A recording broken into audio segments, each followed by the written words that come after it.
Hello YouTube, Bryce Builds It All here, your favorite AMPIA and Part 147 instructor, and I'm continuing the JPI install on the Cessna 172. And today we are starting a bunch of little projects that we're not going to finish, and I'll explain more of that in just a second.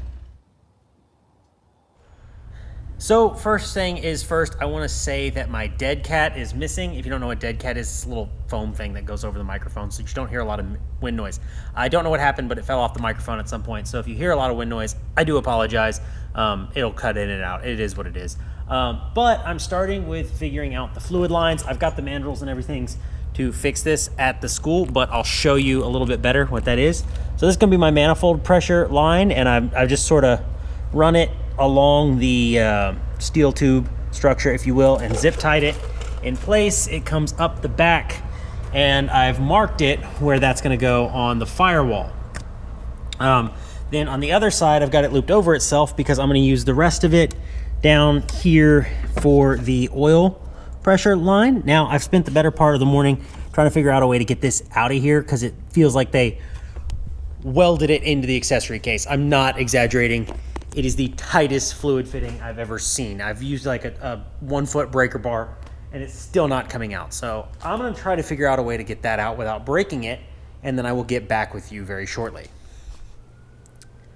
I don't normally show this part, but I've spent about 2 hours or so trying to get that fitting out so that I can replace it. This one right here. And it finally just kind of barely started. Hang on, I'll set you down for a second.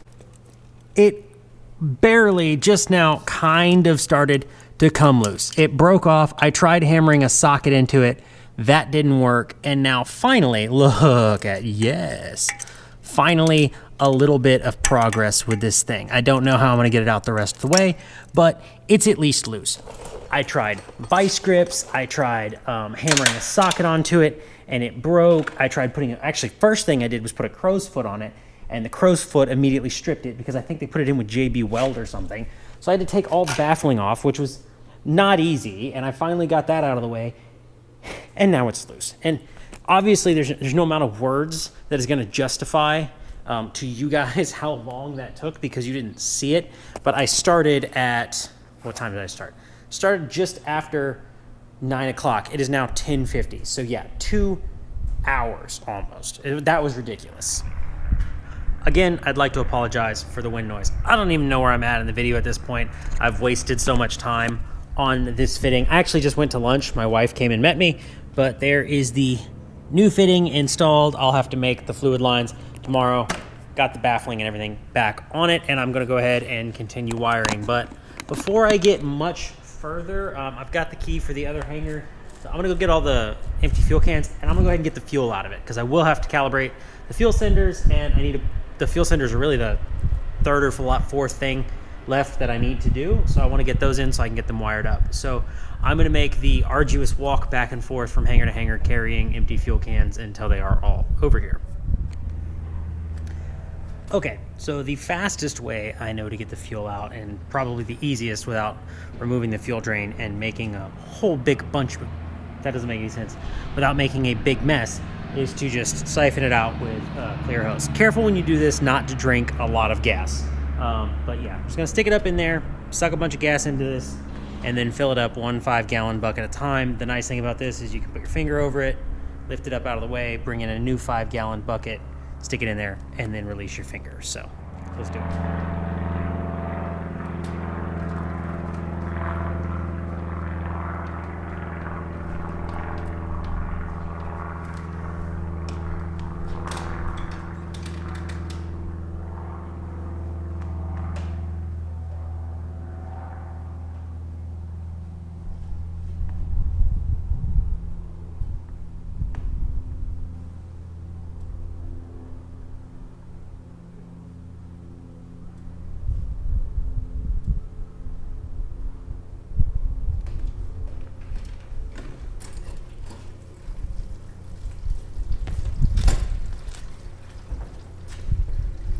There you go. That's really all there is to it. Maybe you can hear it.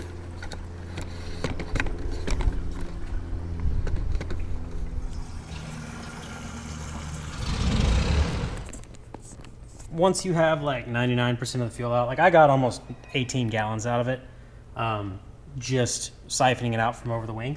But once you get it out, you can pull the fuel drains off, and you can take the clear plastic hose if you get one big enough, and just sort of shove it over the tank sump, if you will, and then just let it drain in a bottle or in a can. So while it does that, you can start doing something else, which is exactly what I'm going to do. I'm going to go ahead and get the ammeter shunt put in so that I can fire up power whenever I need to fire up power, which will probably be very soon. So this is exciting stuff, I know.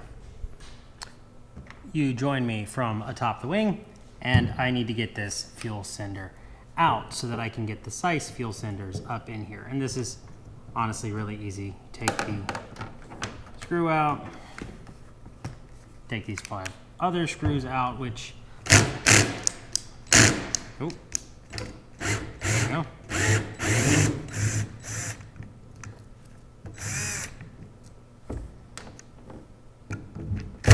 Nope.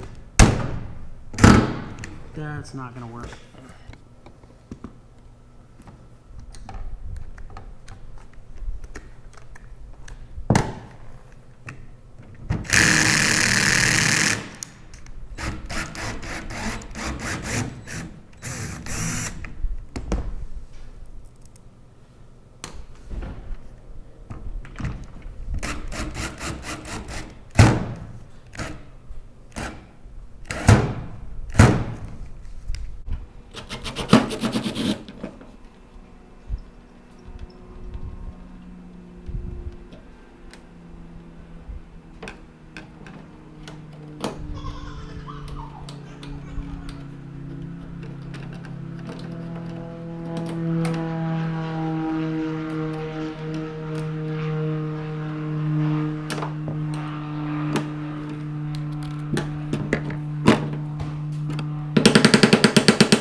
Yeah, that looks good, doesn't it? Okay, so it's been a minute since I was making any noise. I had 2 screws get stuck in those fuel senders, so it's been like 2.5 hours for me. But I finally got those out, and I got the Cies senders in. Here's the wiring. You got power, frequency, and then ground. I think what I'm gonna do in here, I don't think I addressed it earlier, is the amp meter, or the shunt. I'm gonna bolt it here. I'm just gonna put a plate of aluminum over this using the existing instrument holes. Screw that into place. I'll bolt this in, and then I'm gonna come right off this lug and come down with a 14 gauge wire, and I'll put the circuit breaker for the unit, and I'll put the circuit breaker for the fuel lines, or sorry, for the fuel senders, because this wire here, you probably can't see it, this wire here is the power wire for that sending unit, and this wire here is the power wire for that one. So that way, if I do it that way, I won't have to run new power wires through the aircraft. They're already existing, but they will be coming from a new source. And then this is coming off the main bus, so I'll just, no, I lied. This one's coming off the main bus, so I'll just cap this one off. And I'll show you those fuel senders real quick. They look really nice, really pretty. They're not bolted in yet, but here you go. There they are, Cies fuel senders. I'll use the existing ground probably on there, and that should solve all of my weary problems. So that is going to do it all for this video. I hope you enjoyed it. As always, leave us a like, leave us a comment, subscribe, all that good stuff. And as always, go build something and be easy.